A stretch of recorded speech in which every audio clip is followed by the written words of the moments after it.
Hello అండి అందరికీ.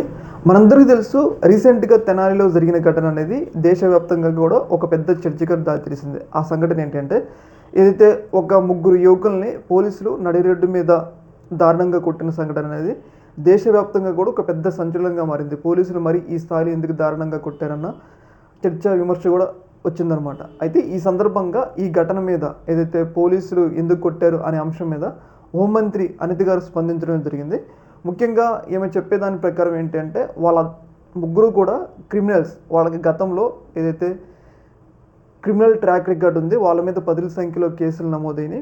అందుకోసమే వాళ్ళు ఎన్నిసార్లు జైలుకి పంపించినా మళ్ళీ వస్తున్నారు, మళ్ళీ ఇలాంటి కార్యక్రమాలు చేస్తున్నారు. కాబట్టి వాళ్ళకి ఏదో ఒక రకంగా ఒక భయాన్ని కల్పించేందుకు ఇలా బహిరంగంగా చర్యలు తీసుకోవాల్సి వచ్చింది అని చెప్పేసి హోంమంత్రి అనిత సమర్థించుకున్నారు. పోలీసులు కొట్టిన అంశాన్ని అయితే సమర్థించుకున్నారు. అయితే దీని మీద కొన్ని దళిత సంఘాలు ఆమె మీద తీవ్రస్థాయిలో ఆగ్రహం వ్యక్తం చేస్తున్నాయి.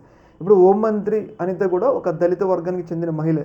అలాంటప్పుడు ఇలాంటి దళితులను కొడితే పోలీసుల మీద చర్యలు తీసుకోవాల్సింది పోయి వాళ్ళని సమర్థించడం ఏందని చెప్పేసి ఏదైతే దళిత వర్గాల నేతలు హోంమంత్రి అనిత మీద ఫైర్ అవుతున్నారు. అలాగే ఏదైతే అగ్రవర్ణానికి సంబంధించిన కులాల పిల్లల్ని కొడితే ఇలానే కొడతారా అంటే, దళితులు కాబట్టి అంత చులకనగా కొట్టారు, ఏదో డబ్బులున్న వాళ్ళని అలా కొట్టరు కదా, మరి దీని మీద ఏం సమాధానం చెప్తారన్న అనితకైతే కొన్ని ఏదైతే దళిత వర్గాల నుంచి, ఏదైతే బాధిత ఫ్యామిలీ నుంచి కొన్ని విమర్శలు అయితే వస్తూ ఉన్నాయి హోంమంత్రి అనిత మీద.